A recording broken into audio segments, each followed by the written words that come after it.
Buenas tardes, bienvenidos y bienvenidas a la primera jornada de CED del año 2025.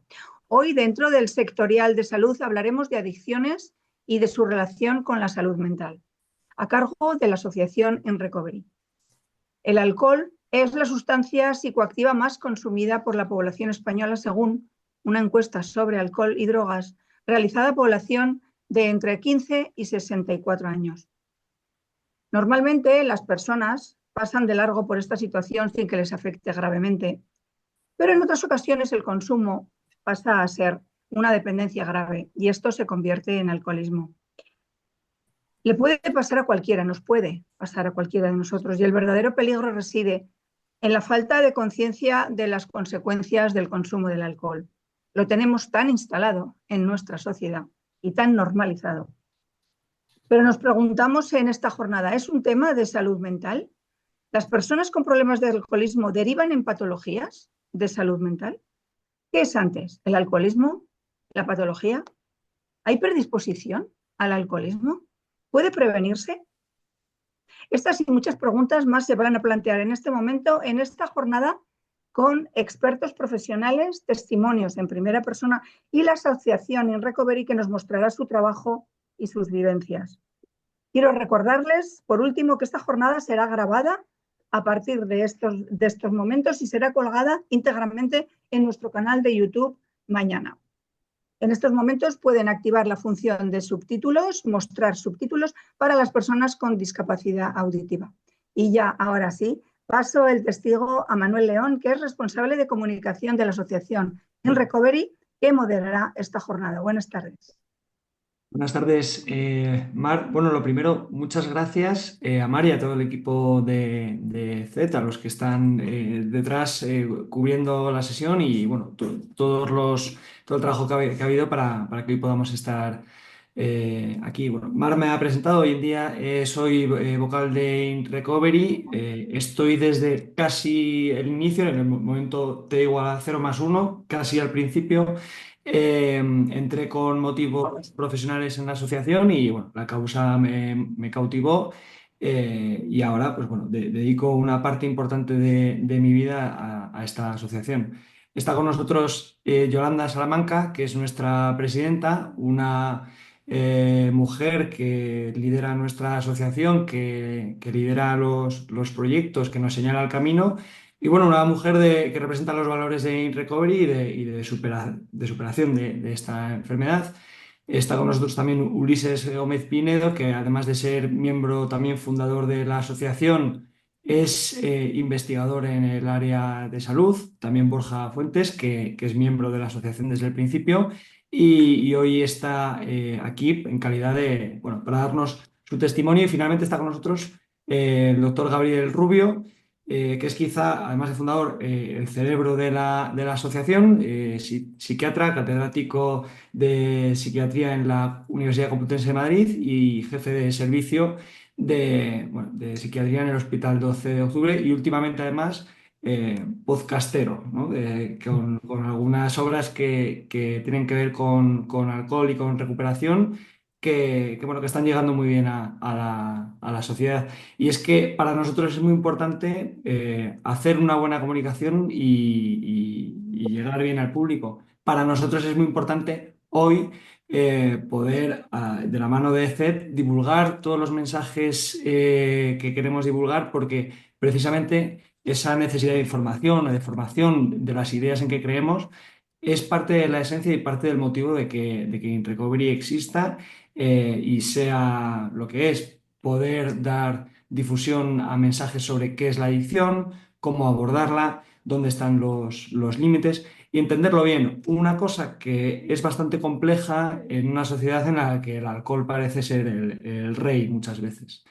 Y es que se habla mucho de salud mental y en In Recovery queríamos invitaros a través de unos minutos que vamos a tener en los cuales vamos a poder contaros lo que hacemos, poniéndolo en contexto. Queremos reflexionar si el estilo de vida que tenemos con respecto a algunas sustancias como el alcohol tiene que ver, ¿no? con la salud mental.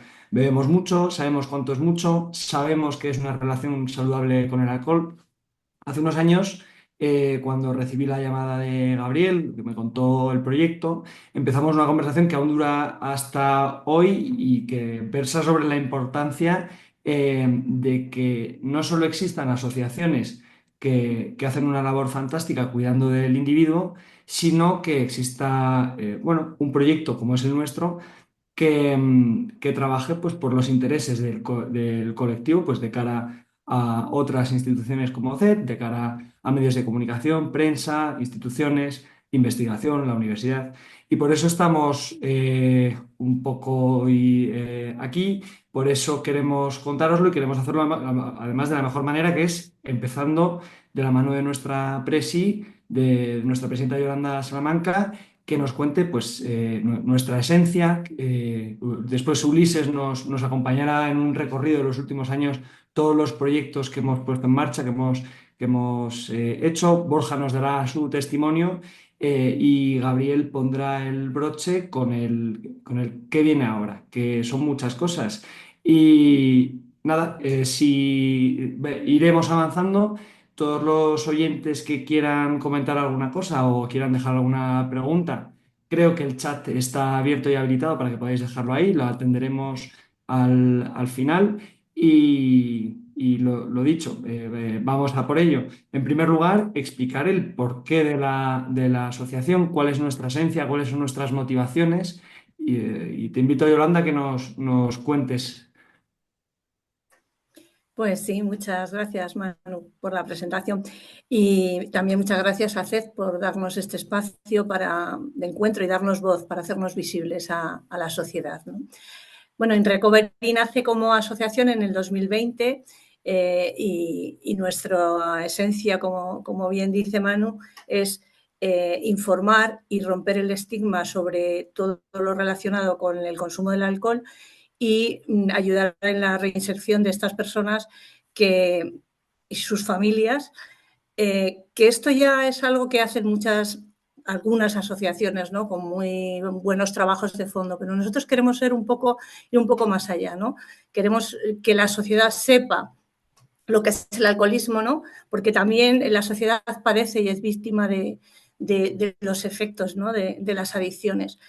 Y, queremos ayudar a las asociaciones que están haciendo muy bien su trabajo e ir avanzar un poco más allá, ¿no?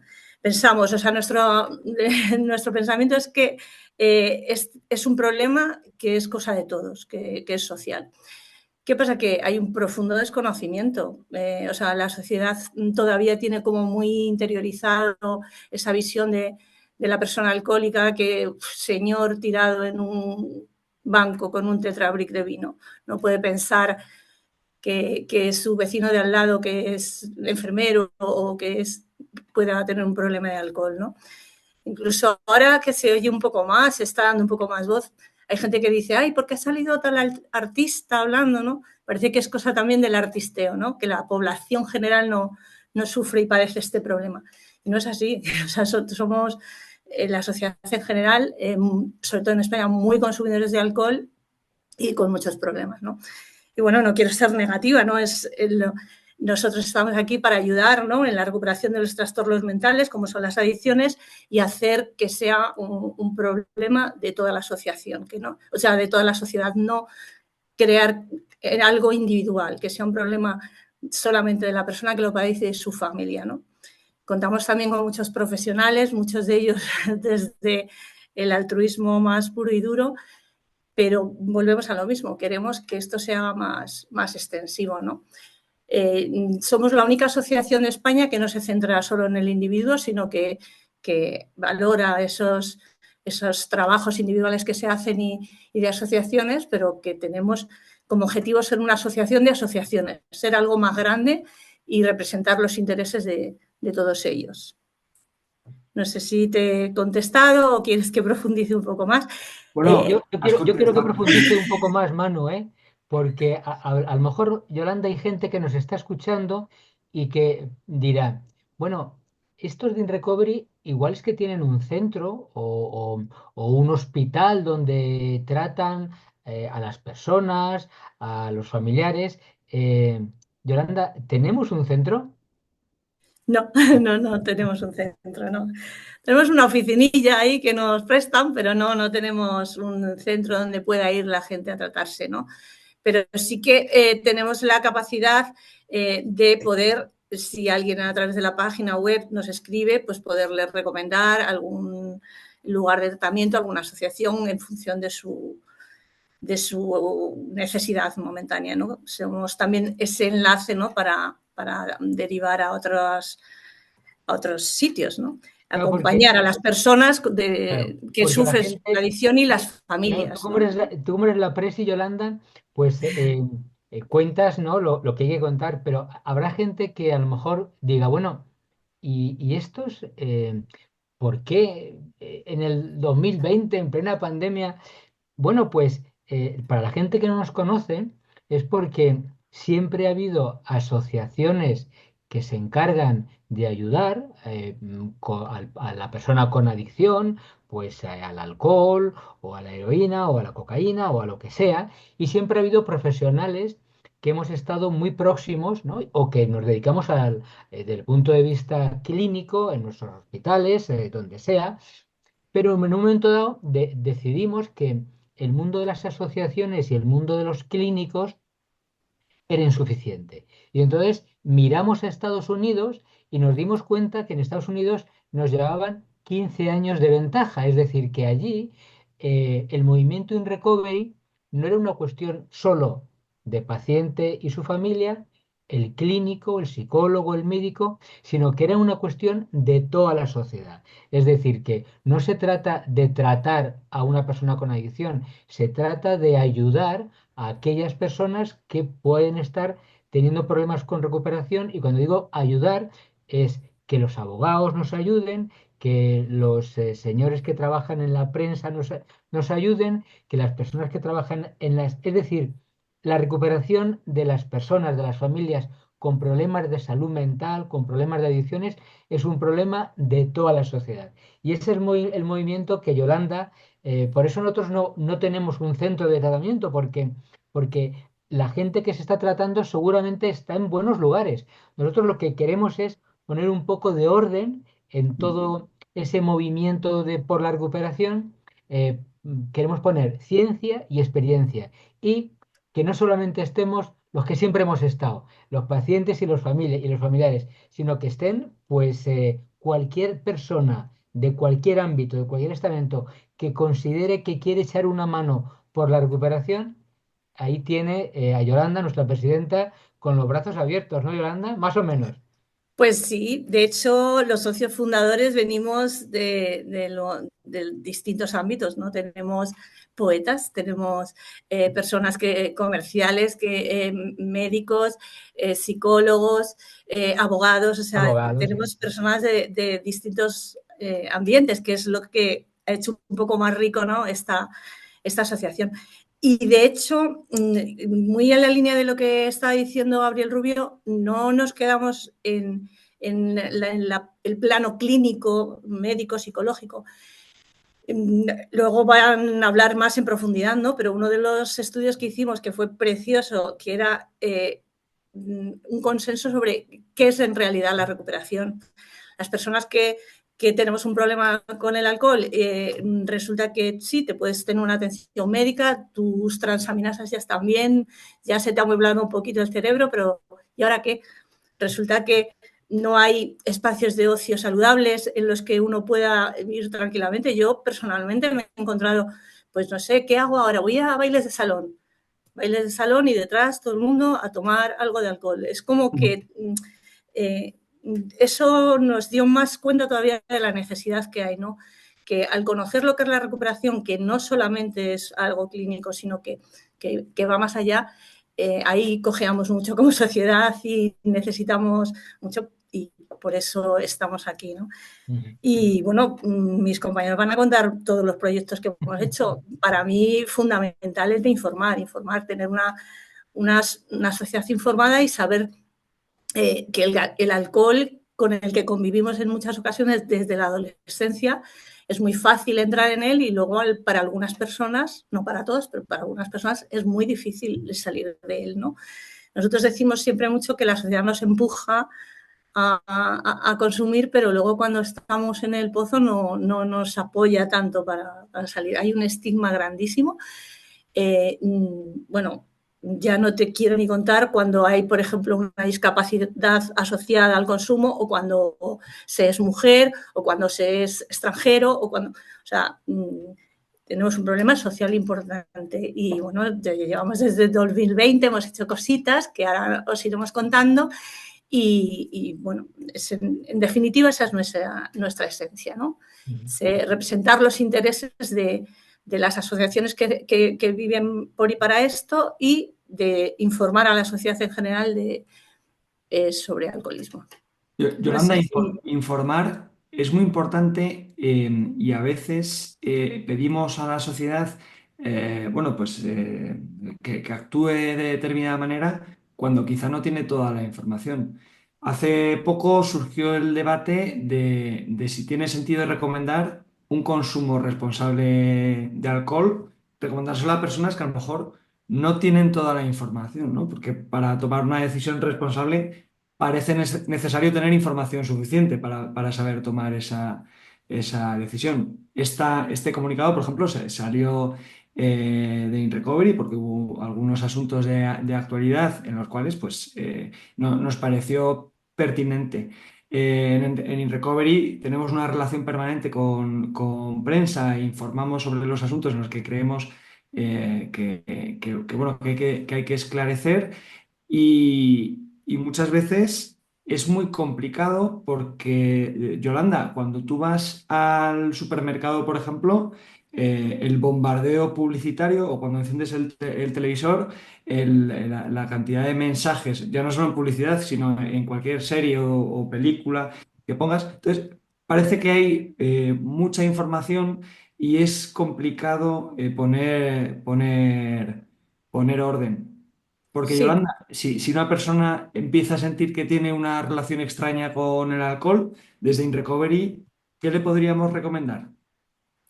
Bueno, pues como he dicho, a través de la página web hay un pequeño cuestionario que puedes rellenar y podemos darte información. Pero fíjate, quería ahondar un poco en lo que has dicho, Manuel, porque es súper importante. Dices, cuando una persona nota que parece que puede tener un problema, el problema es que no existe ese detector, porque hay una tan profunda desinformación. Yo te voy a contar un caso particular que cuento en algunas ocasiones, ¿no? Yo soy una persona normal, abuela, madre, psicóloga, soy muchas cosas, ¿no? Y alcohólica en rehabilitación voy a hacer ahora 16 años de abstinencia, ¿no? Y hicimos un reportaje a petición de Gabriel Rubio, que siempre está ahí echándonos una mano a tope, sobre, bueno, hace unos años, no sé si 3, 4, 5, sobre la justificación constante que teníamos que hacer las personas que no bebíamos en Navidad de no quiero beber, no quiero. Y salió en el telediario, en una hora de mucha audiencia, lo vio mucha gente me escribió y me llama el jefe del taller donde yo llevo el coche. Me dice, Yolanda, estoy flipando, que te he visto en el telediario. Tú no puedes ser alcohólica. Yo no te he visto nunca jamás en la vida borracha. Y además tienes unas hijas majísimas, deportistas, súper estudiosas. Y yo dije, pues sí, pues sí. Entonces, un poco me puso sobre la cara de decir, es que la gente todavía piensa que una persona alcohólica lleva un cartel o algo que le indica. ¿Qué pasa? Que si la sociedad no sabe esto, ¿cuándo se le activa el detector de que tiene un problema? Cuando tiene un problemón, no cuando tiene un pequeño problema, sino cuando ya está inmerso, se ha metido en deudas, ha tenido problemas en la familia, problemas en el trabajo, etcétera, etcétera. Porque cuando empiezan a saltar pequeñas alarmas no somos conscientes, y muchas veces ni siquiera la familia, que están al lado y te están viendo, nada, está pasando una mala rachilla, ay, el chavalillo, ay, parece, ay, bueno, todos hemos bebido alguna vez. Entonces, por eso, de verdad que para mí, de esta asociación, informar para mí es fundamental, para que tengan un conocimiento de si bebo, sé lo que me puede pasar, ¿no? Y nada más, ha saltado una voz rara. Yolanda, ¿podríamos decir que las necesidades del colectivo están cubiertas? Si tuviéramos que bueno, dejar solucionar o pedir algo, una mayor atención al colectivo, ¿por qué líneas podríamos ir? Bueno, hombre, pues todo el mundo al final lo que se necesita, bueno, este espacio, por ejemplo, de información, indudablemente, pero también dinero, normalmente, o sea, todo se hace con dinero, todos los estudios, los informes que se han hecho, todo es a base de dinero. Y bueno, pues un mejor diálogo entre administración y asociaciones. Hay asociaciones que funcionan maravillosamente bien, pero estamos un poco en manos de los ayuntamientos o de quien lleve esto. O sea, hay asociaciones que no tienen ni local ni un sitio donde reunirse. Es decir, que si nos podemos poner a pedir, no te quiero ni contar, podemos hacer una lista muy larga, ¿no? Y es también muy triste y es real y es así que si tú pides para, pues yo qué sé, niños con problemas de aprendizaje, se te enternece mucho más el corazón que si tú pides para estas personas que tienen problemas con el alcohol. Pero es que cuando solucionamos la vida a una persona que tiene problemas con el alcohol, estamos solucionando la vida a familias que sus hijos probablemente también están teniendo problemas en los estudios, etcétera, etcétera. Entonces es una onda muy, muy grande. Y a la hora de recibir siempre estamos ahí los últimos en la fila. Bueno, no me quiero quejar porque la salud mental está como está, ¿no? Pero no somos los más... no nos están deseando ayudar todo el mundo, ¿no? Yo creo que nos vemos desprotegidos en eso. Después vamos a tener la oportunidad de hablar un poco de alcohol y familias o de ese elefante que entra en casa y a veces no se ve hasta que ya es demasiado grande. Eh, desde InRecovery hemos detectado unas cuantas necesidades y en los últimos años hemos puesto además algunos proyectos en marcha, proyectos que tienen que ver pues, como decíamos, con informar, con hablar con prensa, proyectos que tienen que ver con unificar qué es la recuperación, que tienen que ver pues, con unificar los programas de recuperación para enfermos, para familiares. Hemos hecho trabajos para unificar cómo se modera, ¿no? Un grupo de ayuda mutua. Hemos apoyado la investigación. Hemos hecho algunos trabajos con la universidad para ayudar a los estudiantes. Y yo quería invitar a Ulises a que nos lleve de la mano por este recorrido de los últimos años de InRecovery y que nos cuente, bueno, pues, cuáles han sido las acciones que hemos ido haciendo eh, y que nos expliques en qué hemos andado, Ulises. Bueno, muchas gracias por la invitación a SED, por permitirnos este espacio para poder dar una pincelada de lo que estamos haciendo en InRecovery.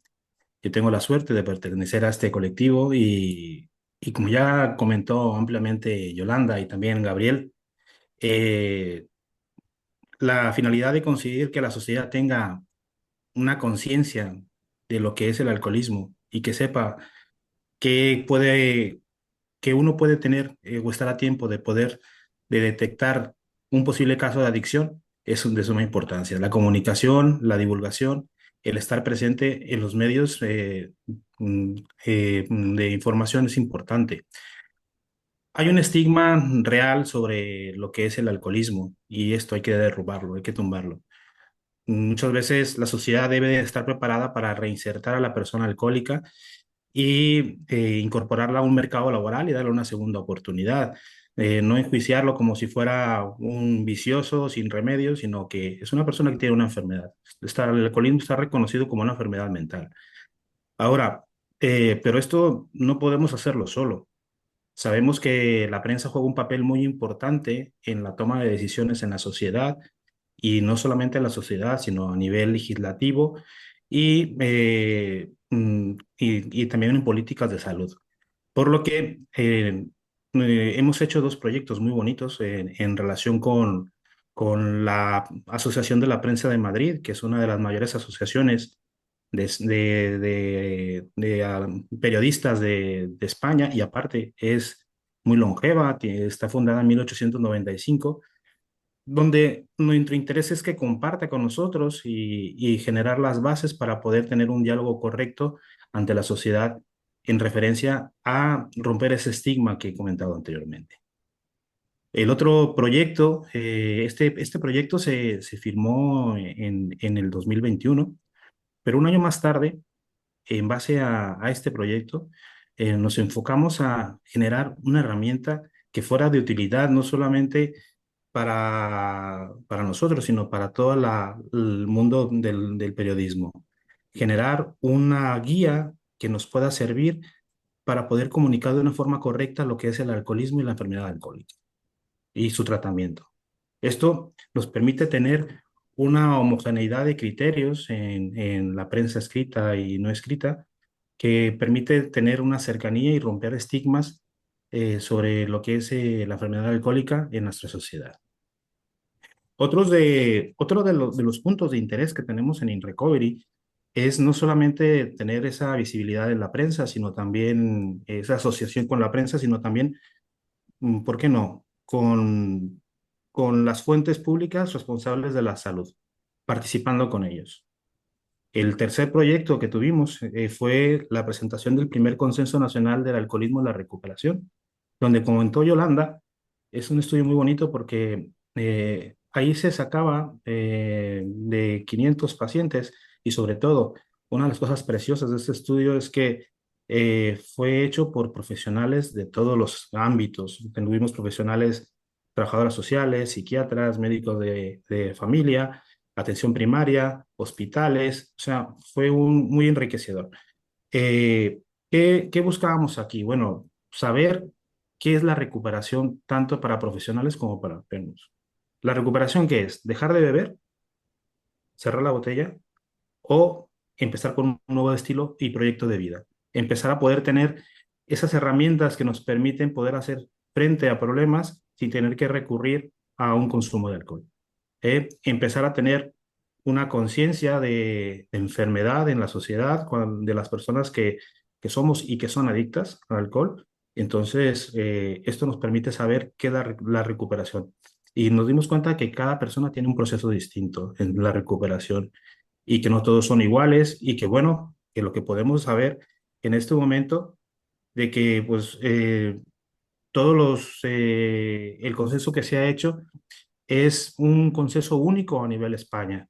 Puede ser, pues, servir de referencia para otras ciudades o otros gobiernos para poder tener un consenso propio y podernos apoyar en esta andadura de poder conocer lo que son las necesidades de los enfermos alcohólicos. Ahora, en base a esto, pues ahora surgió el siguiente estudio que se hizo en relación con los enfermos en el sector de salud, que fue cuáles son los factores que permiten a los enfermos mantenerse con adherencia a los grupos de ayuda mutua. Esto es muy importante porque muchas veces hablando de lo que es la recuperación, el paciente cuando acude a una asociación para pues, estar con grupos de ayuda mutua o grupos terapéuticos, pues van por una sencilla razón, calmar las aguas, que no lo echen de casa, pero no por buscar un nuevo estilo de vida.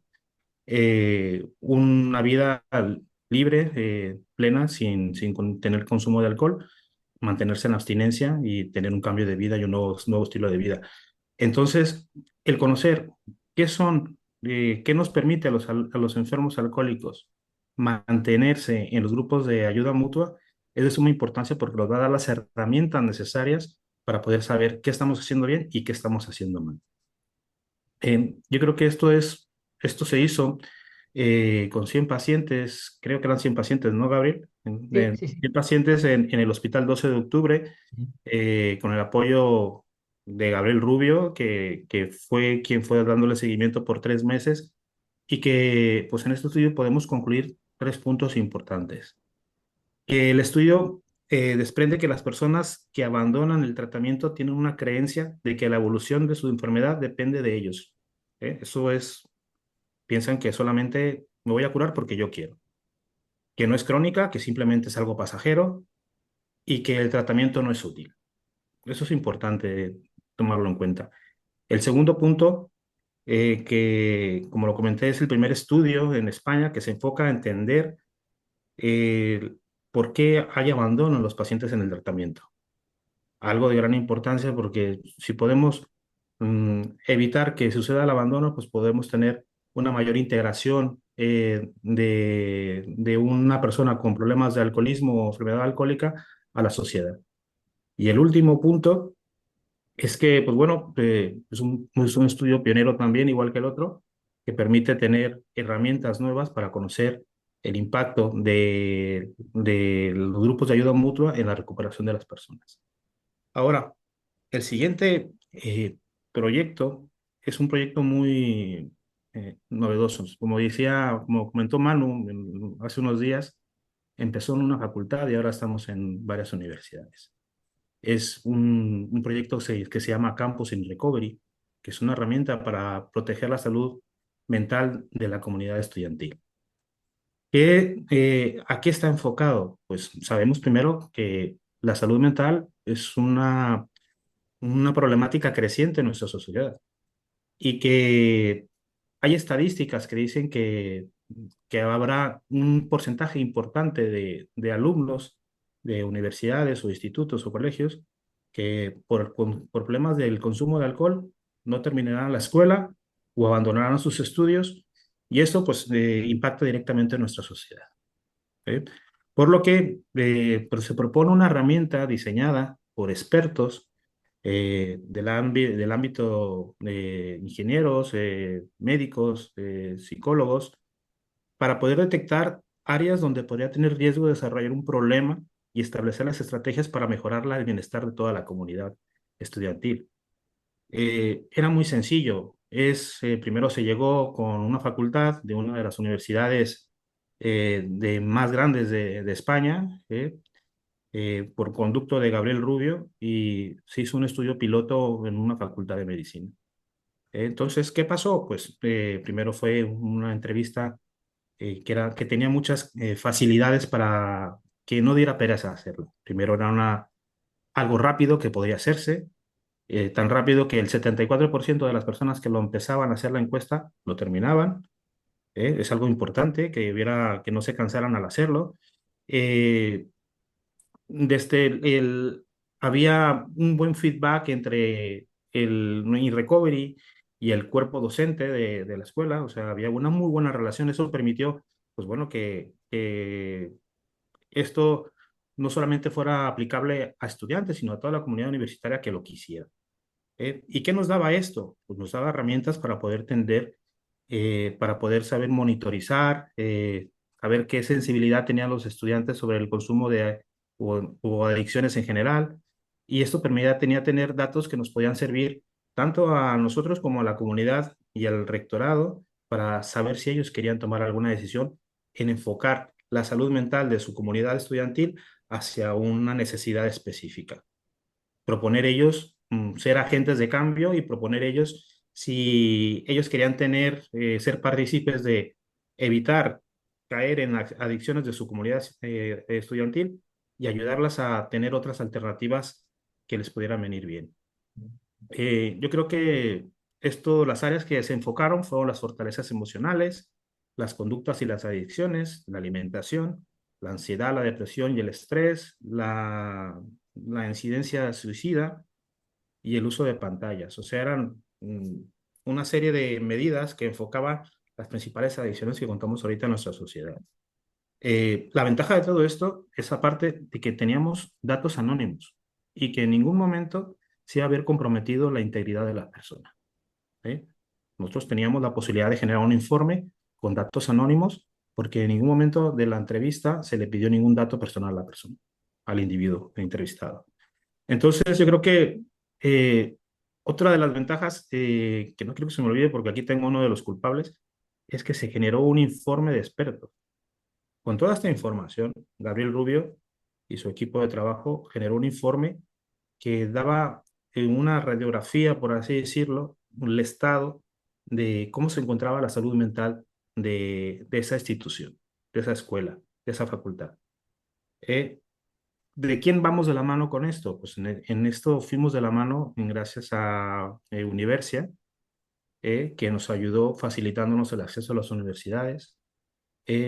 Actualmente estamos, creo que con 2 universidades públicas y 1 o 2 privadas, ¿eh? Una privada en la que estamos participando, pero esto va para más. Esto vamos a llevarlo no solamente aquí al entorno nacional, sino también al internacional. Universia nos permite tener una ventana internacional en Latinoamérica que estamos tratando de explorar, no solamente con este tipo de alternativas o herramientas, sino con el sexto punto proyecto que tenemos en mano, que es que estamos creciendo. ¿A qué me refiero con esto? Pues hace unos años, junto con Yolanda, con Gabriel y un servidor, contactamos con gente en México que estaba interesada en decir, bueno, ¿ustedes qué están haciendo en relación al consumo de alcohol y las adicciones?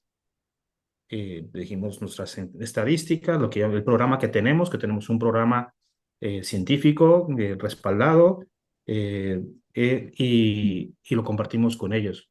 Y ellos quieren empezar a hacer un In Recovery en México. La sede sería en Guadalajara, Jalisco, México, y pues bueno, estaría en Casa Feria, que es una asociación cultural sin ánimo de lucro, que permitiría tener una sede física donde podríamos empezar también a tener una aventura transatlántica, ¿no? Y bueno, hay otro proyecto muy bonito, pero creo que ese me gustaría mucho que Juan Luis Vives, Gabriel Rubio comentara más adelante de Luis él. Vives es mío. Sí, sí, sí, yo no digo nada. Ulises, y cuéntanos, porque InRecovery también va de la mano con las asociaciones y, bueno, pues nos gusta impulsar que exista cierto expertise en los grupos de ayuda mutua y hay uno de los proyectos que estamos lanzando que es junto a la UNED. No sé si nos puedes contar un poco más sobre este proyecto, Ulises. Sí, yo creo que una de las puntos importantes de InRecovery es también apoyar a la formación continua. Eh, el apoyar para tener una homogeneidad de criterio en el abordaje de la moderación de los grupos de ayuda mutua. Un grupo de ayuda mutua es un grupo de iguales donde se busca siempre que sea un espacio abierto donde no haya críticas, no se enjuicia a nadie, se hable con asertividad, con empatía y que sobre todo sea un espacio donde podamos hablar de lo que queramos sin que tengamos miedo de ser juzgados. Pero para esto, en conjunto con la UNED y con Gabriel Rubio es el topic de esta sesión, como podemos ver. Nos enfocamos a poder generar una herramienta que permitiera hacer una formación reglada a través de un curso de moderadores. ¿Esto qué nos ayuda? Pues como dije, tener un criterio único para poder realizar esa actividad de moderar un grupo de ayuda mutua, que es importante, tener unas ciertas normas básicas para poder llevarlo, y de mano de la UNED y de psicólogos, psiquiatras, eh, compañeros de asociaciones, pues ha permitido generar que ya está en marcha este tipo de taller que esperemos que no sea el último, sino que sea el primero de muchos, que va a venir bien, porque el hecho de empezar a poner evidencia científica sobre la mesa de lo que es un grupo de ayuda mutua y lo que es una enfermedad y ya una adicción es importante para que la sociedad tenga conciencia de lo que está pasando. Hola, Tanto... Ay, perdón. Manu, ¿puedo decir una cosa que es que para mí es fundamental? Se me ha olvidado comentar y lo ha pasado así un poco por encima a Ulises. Nosotros nacemos de la unión de FACOMA, de la Federación de Alcohólicos de la Comunidad de Madrid, con la Sociedad Española de Psiquiatría Clínica, ¿no? Entonces, es importante hacer referencia a que efectivamente las asociaciones que están bajo el paraguas de FACOMA y otras muchas que son nuestras, por decirlo de alguna forma, que están bajo nuestro amparo en cierto modo, utilizan un programa avalado por la ciencia que se llama Ayúdate, Ayúdanos, y para nosotros eso también hemos colaborado también en la impresión de los libros, hemos hecho cosas que me ha parecido como que lo ha dicho muy suavemente, muy sutilmente, pero yo creo que eso es un punto muy fuerte, ¿no? El tener grupos de ayuda mutua que se rigen por un método avalado por la ciencia. Perdonar que sea tan pesadilla, pero me gusta recalcar. Y iba a comentar bueno, que con todos estos proyectos hay dos cosas en añadido bueno, que en primer lugar la adicción al alcohol y su recuperación, como bien hablábamos antes, no se puede abordar únicamente con dejar de beber, sino pues puede tener que ver con otras fortalezas emocionales, con hábitos, con estilo de vida. Y hay otro punto que es fundamental, que es eh, cómo influye el enfermo alcohólico o la vida del enfermo alcohólico dentro de su núcleo familiar. Podemos lanzar la pregunta de, oye, ¿es víctima también un familiar, una esposa, un marido, un hijo, un padre de la persona que sufre la adicción? Pues la respuesta es que sí. La respuesta es que sí. Son muchas familias en España las que tienen esta realidad en su casa, que entra como un elefante que se va haciendo cada vez más grande. Hay algunos proyectos que estamos poniendo en marcha que Gabriel ahora nos va a contar, que inciden directamente bueno, en atender a las familias, ¿no? Que no siempre se las ha dirigido la atención que merecen. Pero antes de eso, nos gustaría presentaros, bueno, ya lo hemos presentado antes a Borja Fuentes, porque bueno, pues yo creo que lo que tiene que contarnos nos va a permitir entender mejor esta parte de la realidad del alcohol. Pues muchas gracias, Manu. Muchas gracias a CED pues, por darnos la posibilidad de poder contar qué es lo que hacemos y dar eco a lo que es nuestro trabajo y nuestra labor. Efectivamente, llevas mucha razón. El familiar dentro del problema de las adicciones, pues podríamos decir es el gran olvidado con cierto matiz. Ahora detallaré por qué digo lo de los ciertos matices, pero sí de cara a la sociedad en general es el gran olvidado. Si ya para la sociedad en general el tema del alcoholismo es algo difícil de identificar, difícil de diagnosticar y difícil de asumir que es una realidad, pues pensar en cómo esto puede estar afectando a la familia más cercana de un enfermo adicto, incluso a todo el entorno del enfermo, pues es algo que se complica un poquito más. Y en este sentido, pues la verdad es que la labor de InRecovery es fundamental, sobre todo para todas aquellas personas que de algún modo estén sufriendo y estén identificando que hay eh, comportamientos extraños en casa y que lo relacionan directamente con el consumo de sustancias, de alcohol, eh, pues que sepan que no son raros, que no son percepciones anómalas, que no están locos, sino que realmente pues hay un problema y el familiar es el primero que lo detecta y bueno, pues la verdad el que más le cuesta recuperarse dentro de todo el proceso de recuperación.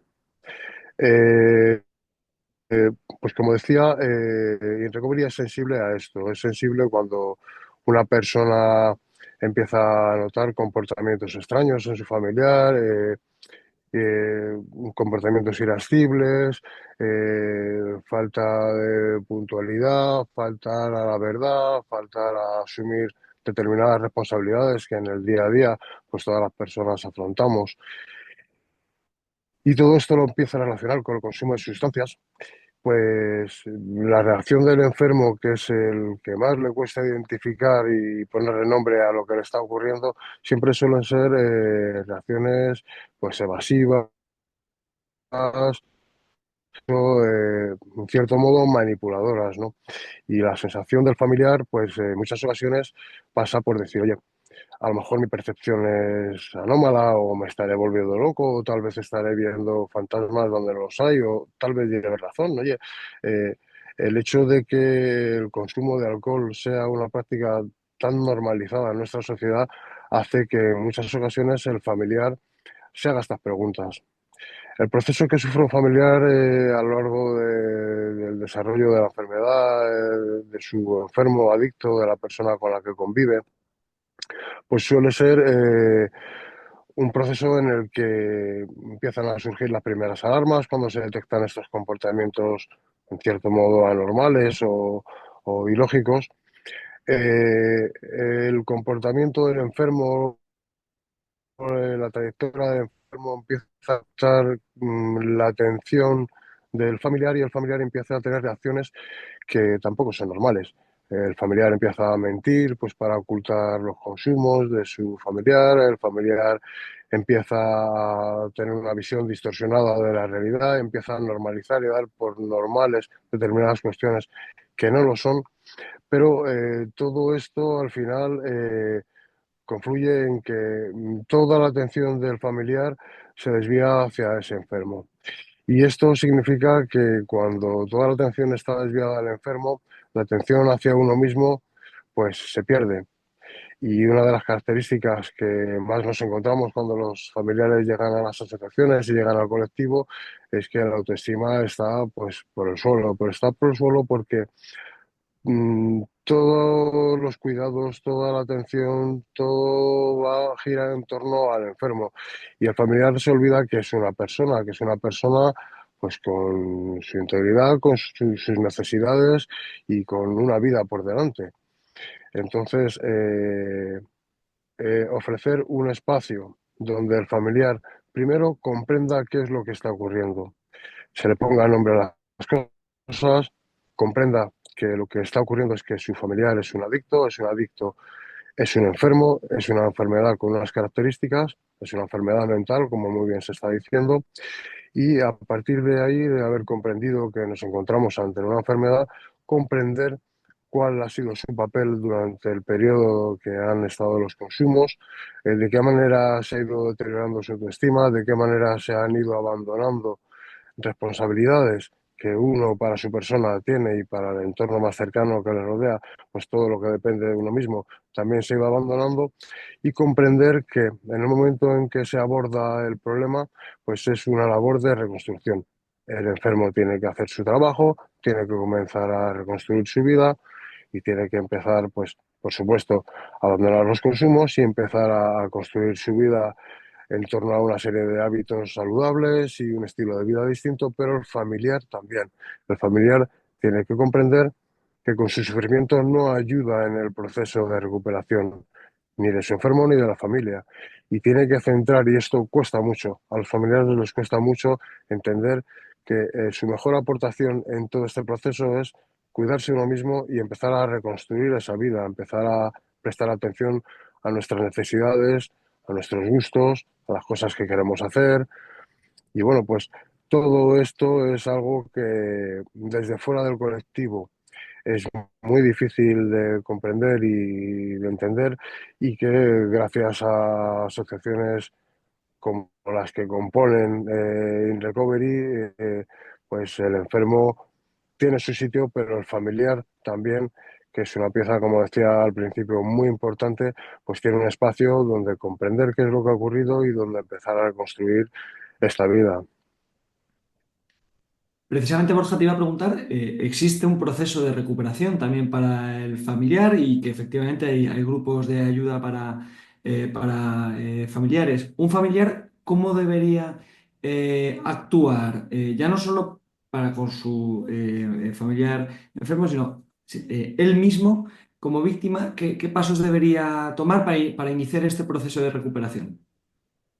Bueno, en primer lugar, el familiar lo primero que tiene que tener es conciencia de qué es lo que está ocurriendo, ¿no? Porque no tener conciencia, pues en muchas ocasiones hace que se tomen decisiones a la tremenda, ¿no? Cuando es posible reconstruir una vida. Es decir, muchas veces estamos al lado de una persona, es la persona de la que nos enamoramos, la persona con la que planeamos construir una vida en conjunto y en un momento determinado aparece la adicción, ha habido consumos, esto ha ido pues perdiéndose el control y también se ha ido uno desenamorando y uno ha pasado de formar parte de un proyecto a sufrir la compañía de una persona con un problema bueno, pues como explicaba antes, todo este proceso de mm, autodestrucción del familiar, de compadecencia y de asumir que, bueno, pues esto es lo que le ha tocado hasta que llega un momento en el que o rompo o estoy condenado a esto. Bien,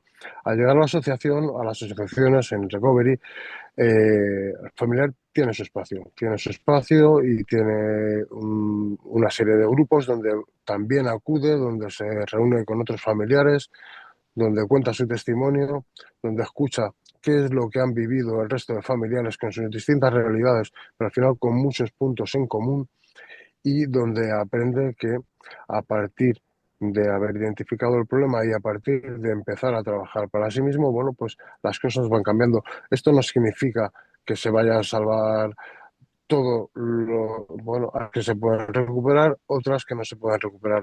Pero mira, resulta curioso que en los grupos muchas veces, después de haberse roto parejas porque ha habido situaciones que han sido irrecuperables o sencillamente porque una vez que han desaparecido las sustancias, pues tanto el enfermo como el familiar han estado de acuerdo en que lo mejor es separar los caminos y familiares que vienen sin enfermo a la asociación.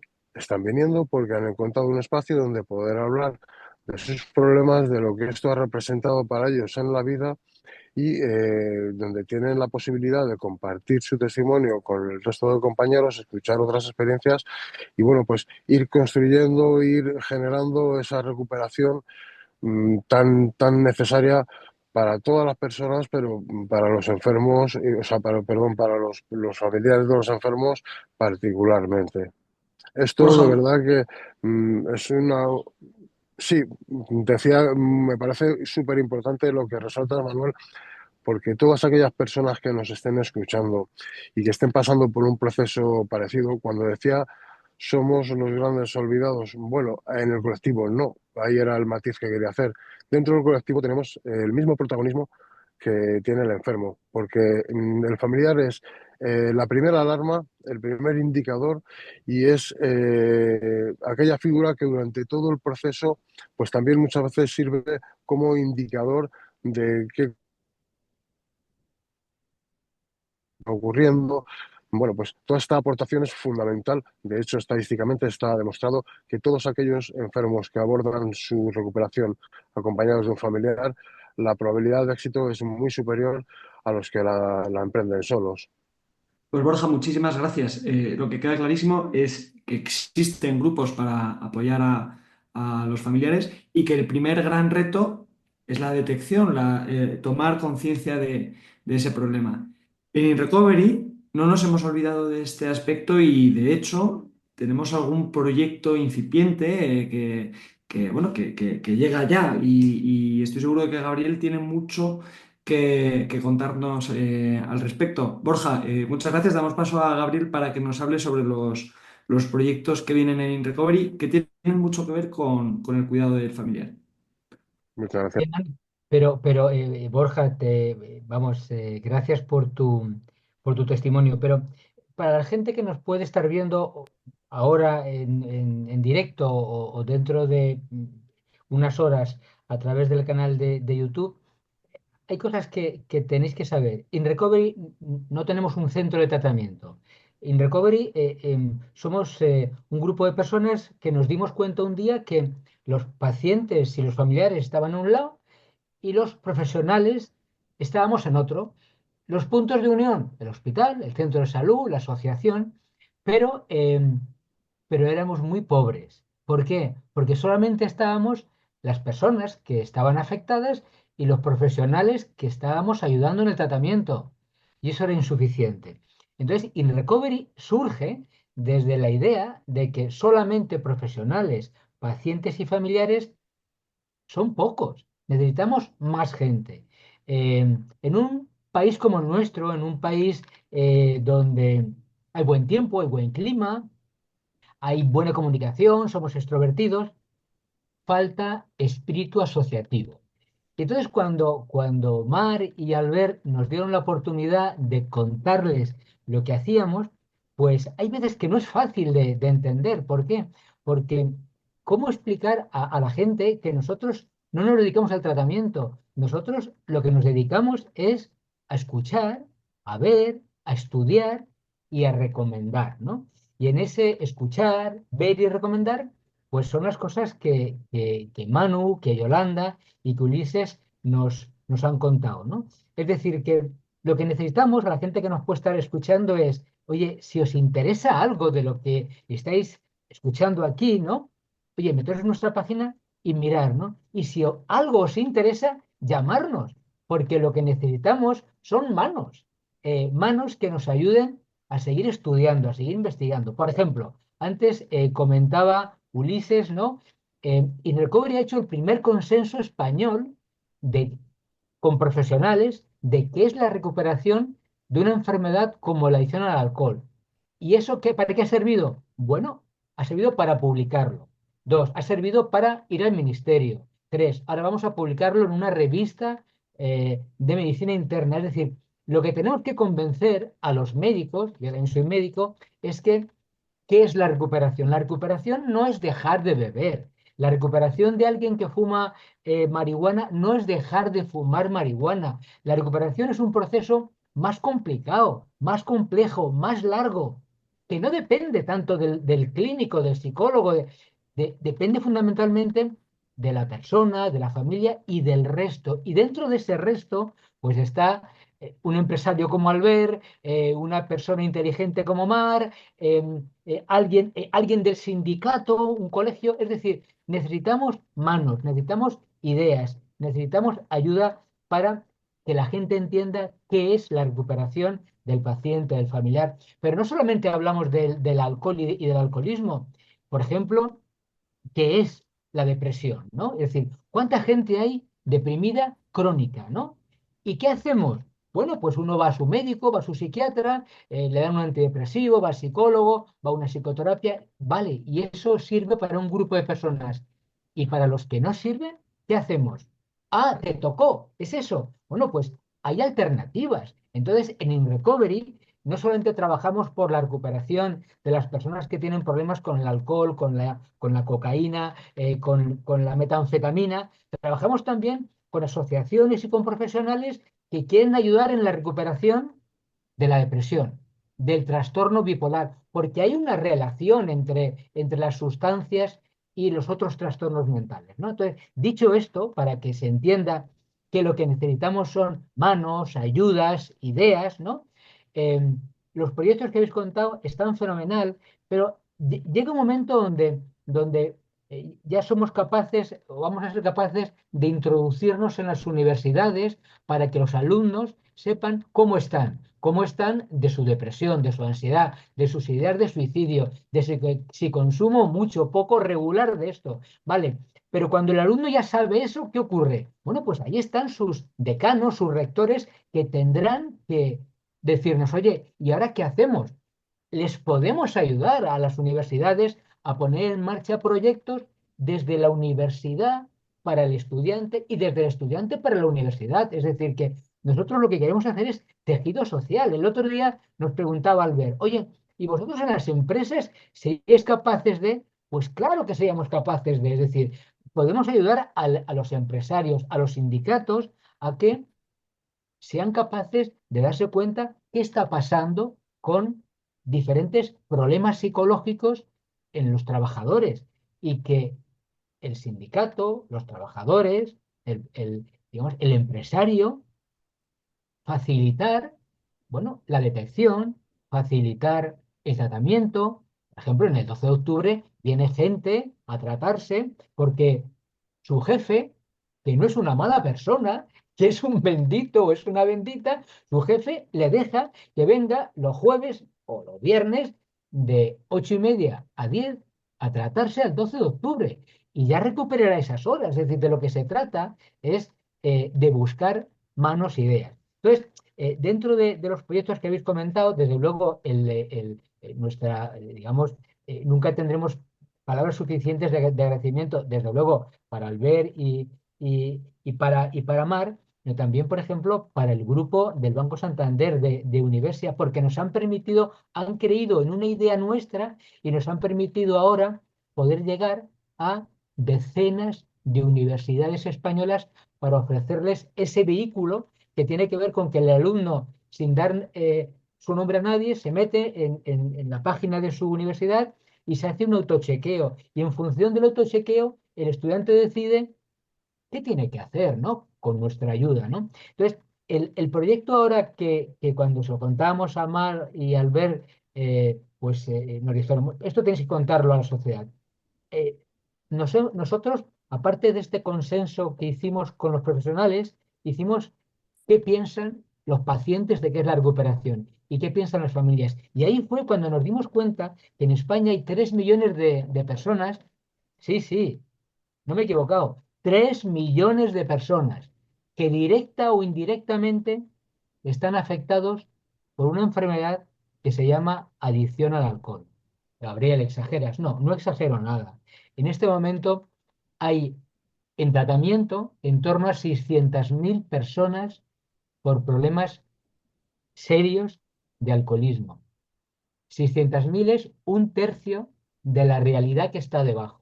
Es decir, que seguramente habría casi 2 millones de personas que cumplirían criterios por dependencia por el alcohol. Si esos 2 millones de personas que tienen esa adicción al alcohol lo multiplicamos por 1,5, por 2 familiares, nos encontramos con una población, las familias, que nadie sabe cómo tratarlas. ¿Por qué? Primero porque ocultan el problema del familiar y segundo porque creen que lo que les pasa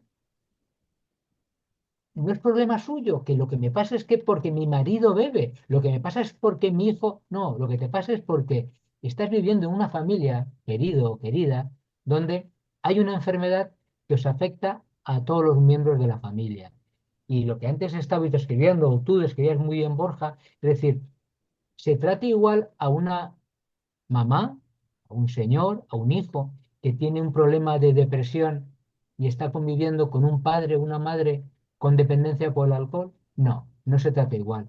Lo saben los profesionales, algunos sí, la mayor parte de ellos no. Entonces, el proyecto In Recovery Familias es un proyecto que con las bases de estamos creando una herramienta, una plataforma donde cualquier persona de todo el Estado español podrá meterse de manera anónima y entonces si cuando se meta en la pestaña In Recovery Familias, aún no está hecha, pues mm, te pedirá edad, sexo, y entonces en función de que si dices que eres hijo, madre, padre o hermano, hay una serie de escalas que están utilizadas a nivel internacional y al final de esos 15 como mucho minutos te da un report de qué es lo que te puede estar pasando y te aconsejaremos que consultes con un profesional. Y os preguntaréis, ¿y dónde los vais a dirigir? Bueno, es que al hilo de esta plataforma ya estamos en contacto con otro grupo de profesionales para crear un curso de formación gratuito. ¿Gratuito? Sí, sí, gratuito, que seguramente estará instalado en el Colegio de Psicólogos de Madrid y daremos formación a aquellos profesionales del mundo de la medicina, de la psicología o del trabajo social que quieran formarse. Y ahí es cuando recomendaremos a aquellas personas que tienen formación. Por supuesto que también acreditaremos aquellas asociaciones de ayuda mutua que nos digan cuál es su programa. Porque, señores, no todas las asociaciones de ayuda mutua tienen el mismo programa. Y entonces es muy importante que la sociedad sepa de alguien, en este caso sería In Recovery, qué asociaciones tienen programa y cuáles no. Y aquellas que tienen un programa, si ha estado evaluado o no. Porque necesitamos que aquí haya cuantos menos vendedores de humo, mejor. Y por eso nosotros aunamos ciencia y experiencia. Entonces, el programa In Recovery Familias va a tener como finalidad, con la ayuda de Albert y por supuesto de Mar, ¿no? De intentar que haya determinados colectivos de profesionales, de familias, que nos ayuden a poner en marcha una red en todo el Estado para que, bueno, si las administraciones nos quieren escuchar, perfecto, pero si no nos quieren escuchar, nos da igual, hay que hacerlo. Por ejemplo, antes comentaba, nos han hecho caso con el qué es la recuperación de una persona con adicción al alcohol. ¿Nos han hecho caso las administraciones? No, de momento. Pero ya hay un consenso, ya hay unas publicaciones. Es decir, ahora tenemos que seguir haciendo presión para que la gente entienda que tratar una enfermedad seria como es la dependencia por el alcohol no se trata con 3 meses de tratamiento, ni con 6, ni con 9. Entonces, hay que explicarles a la sociedad, oye, que en otros países esto se está haciendo y que aquí, en este país, hay gente muy buena y que lo que necesita es herramientas, directrices y buena voluntad. Entonces, el proyecto In Recovery Familias tiene como finalidad el que seamos capaces de ir generando un tejido de profesionales en torno a saber cómo diagnosticar y cómo tratar a familias eh, en el contexto público o privado, y vamos a darles no solamente esta herramienta, sino también a los profesionales vamos a darles formación, ¿no? Y el otro proyecto, de verdad que el otro proyecto, la idea no es mía. La mayor parte de las ideas que aquí han salido no son mías, pero no me importa. Lo que voy a contar ahora, el proyecto Luis Vives, la idea es de Albert. Eh, el otro día cuando estábamos con él, él me dijo, oye Gabriel, pues en las empresas, fíjate el problema y tal, y, y se me encendió una bombilla y lo comentaba con Yolanda, estuve dándole vueltas, ¿no? Y entonces, fijaros, hay mucha gente, y me gustaría que hubiese más, gente que a lo mejor no tiene nada que ver con el mundo de las adicciones, pero tiene un primo, una sobrina, o le interesa, ¿no? Gente que quiere ayudar, ¿no? Pero que no sabe. Entonces, gente que a veces viene a las asociaciones, oye, puede echar una mano, y hay veces va porque no encuentra su lugar, hay veces porque no somos capaces desde las asociaciones de decirle en qué puedes ayudarnos, y otras veces le falta formación, ¿no? Entonces, el proyecto Luis Vives, Albert, te lo debo a ti. Le he puesto Luis Vives porque yo soy medio valenciano, yo nací en Cuenca, pero me crié en Valencia, entonces tengo ese barroquismo propio del Mediterráneo, que tú conoces muy, muy bien, ¿no? Entonces, Luis Vives fue uno de los grandes humanistas, eh, obviamente valenciano. Entonces, ¿cuál es la finalidad? De dar formación a aquellas personas que se quieren tomar interés, quieren echar una mano, pero quieren formarse, oye, ¿qué es esto de las adicciones? ¿Cómo podría ayudar yo? ¿No?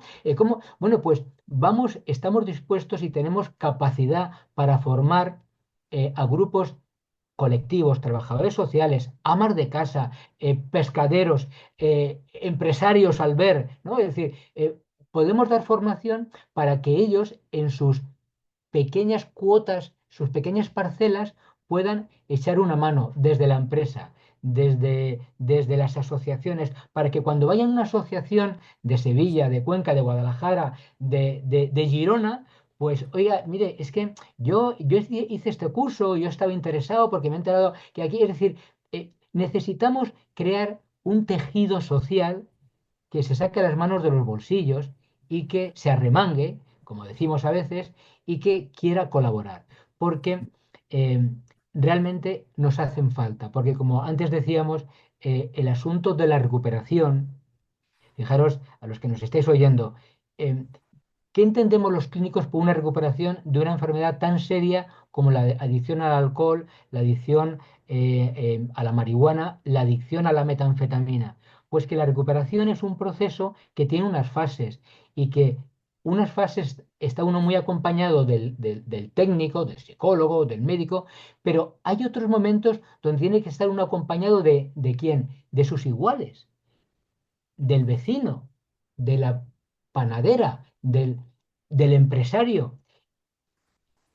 Y el contexto, cuando uno va sumando fases, pues sabemos que antes de 5 años de estar trabajando por la recuperación, es imposible que haya unos cimientos sólidos. Y 5 años es cuando tú a esto lo hablas con las administraciones, te dicen, hombre, nosotros no podemos tener a 5 años en tratamiento. Vale, ¿Cuánto tiempo dura el tratamiento en tu centro del ayuntamiento? Pues dura 2 meses. Bueno, facilita para que después de 2 meses en tu pueblo, en tu comunidad, haya otros dispositivos, otros recursos, grupos de ayuda mutua, grupos de ayuda a la recuperación. Es decir, una sociedad rica como la nuestra debería de tener la valentía de que si la administración llega hasta aquí, el resto, no os preocupéis, lo hacemos nosotros, pero darnos herramientas, facilitarnos. Y el proyecto Luis Vives está dedicado al ver, ¿no? Está dedicado fundamentalmente a formar a aquellas personas que tienen interés, por el motivo que sea, en echar una mano, en ayudar, y les daremos formación, les daremos estrategias, les daremos asesoramiento legal para que puedan ir montando esos pequeños, singulares dispositivos, grupos, para crear un tejido donde las personas que tienen problemas de adicción, las personas que tienen problemas de depresión, las personas que tienen un problema de trastorno bipolar, las familias, siempre tengan en su comunidad alguien, algunos, a ser posible muchos, que estemos ahí para, bueno, cuando a veces nos vienen mal dadas, pues para encontrar un apoyo, pero insisto siempre desde la experiencia y desde la ciencia. Por lo tanto, si os Sí, fijáis y hacemos un repaso, Albert, y ahora te dejo que nos preguntes, hacemos un repaso, sí, fijaros que desde luego hemos trabajado con profesionales, hemos creado un consenso español, hemos trabajado con la prensa, hemos trabajado con la UNED para formar a aquellos que quieren moderar grupos de ayuda mutua, estamos trabajando con universidades, desde luego con la Complutense, como es la mía, y ahora queremos trabajar pues con vosotros, que nos podéis estar escuchando y podéis venir desde los campos más diversos, porque lo que queremos es que seáis conscientes de que la recuperación de estas personas y de estas familias es un problema de todos y es una obligación de todos. Y ahora, Albert, te dejo que... sí. No, no gracias por los elogios inmerecidos y has hecho alusión varias veces a mi persona y al tema del trabajo y a lo que estuvimos hablando tú y yo cuando os incorporasteis en CED, la cual cosa agradezco muchísimo, evidentemente. María y yo estamos eternamente agradecidos. Entonces, aquí hay un tema, al hilo de lo que estás comentando. Muchísimas veces las adicciones, todas las adicciones, y el alcohol es una de las cosas que primero estropean y destrozan es el puesto de trabajo. O sea, cuando una persona pues llega ebria a su puesto de trabajo, pues no puede ocuparlo, da lugar a una sanción y al segundo día otra sanción, al tercer día aquella persona es despedida habitualmente. Y quizá en la época, quizá no, yo estoy convencido, en el momento de la recuperación, tanto que habláis de la recuperación, seguramente una de las cosas que más ayudaría a esta persona exalcohólica, ya diría exalcohólica, a recuperarse y a volver a ser una persona en la sociedad, pues como las demás, en un entorno familiar normalizado, en un entorno social normalizado, es que tuviera un trabajo. Vosotros sabéis, porque lo estuvimos comentando, que yo tengo 5.000 personas con discapacidad trabajando conmigo y siempre digo que el trabajo es lo más inclusivo que hay porque te aumenta la autoestima, te permite un proyecto de vida, te permite un relacional y al final pues te sientes uno más, ¿no? Y te da una autonomía económica, ¿no? Entonces, a esta persona exalcohólica yo creo que todo lo que fuera de alguna manera favorecer la reincorporación al trabajo sería muy importante. Es mi parecer. Tú eres el No, psiquiatra, no, no, no, perfecto, Albert, sí, sí. pero Y, y, y, y y de después hecho, fíjate, Albert, pero espera, ahora Manu te va a decir, hace los primeros meses, ¿no? Contactamos con una entidad que te lo va a decir Manu, porque realmente nosotros nos dedicamos, si alguien considera que está trabajando en un lugar, por ejemplo, en la hostelería, donde no es a veces el mejor lugar para recuperarse de una adicción al alcohol, ¿no? Bueno, pues si alguien considera que le gustaría saber dónde puede trabajar, en nuestra página web tenemos un circuito y un grupo de personas que estudiamos su currículum contactamos con una asociación que nos va a decir Manu y los ponemos en contacto y ellos mueven su currículum y intentan buscarle un lugar donde la recuperación para ellos sea más fácil, más Sí, cómoda. y si me permites, Sí, Yolanda lo ha dicho, tú lo has dicho, y muchas veces cuando habláis de una persona alcohólica os referís a él como un enfermo.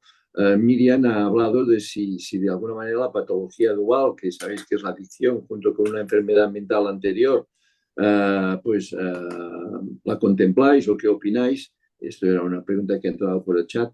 Entonces, de alguna manera sería importante que estas personas cuando están sufriendo esta adicción, pues se sacaran el certificado de discapacidad, que seguramente se lo darían porque es una persona con una menor capacidad laboral importante con respecto a otras personas, ¿no? Que al final el certificado de discapacidad lo que te dice es que laboralmente tú no puedes hacer lo que otras muchas personas hacen de forma habitual, ¿no?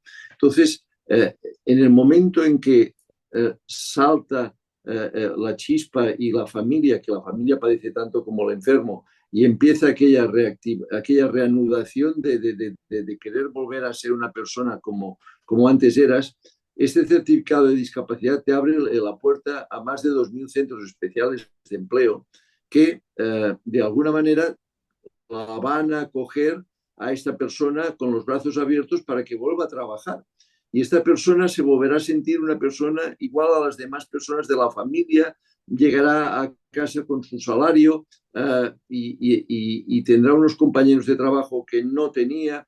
Entonces, como idea yo os digo que siempre cuando tengáis una persona en estas circunstancias, que se saque el certificado de discapacidad, porque en un momento dado le va a poder ayudar a encontrar un trabajo cuando reemprenda un camino de ya no hacia abajo como ha llevado, sino un camino ascendente para la recuperación, ¿no? Esto estabas haciéndome referencias a mi persona y al tema empresarial y al tema del trabajo y he querido pues aportar esto de sáquense el certificado de discapacidad, que es importante. Después les puede ser útil.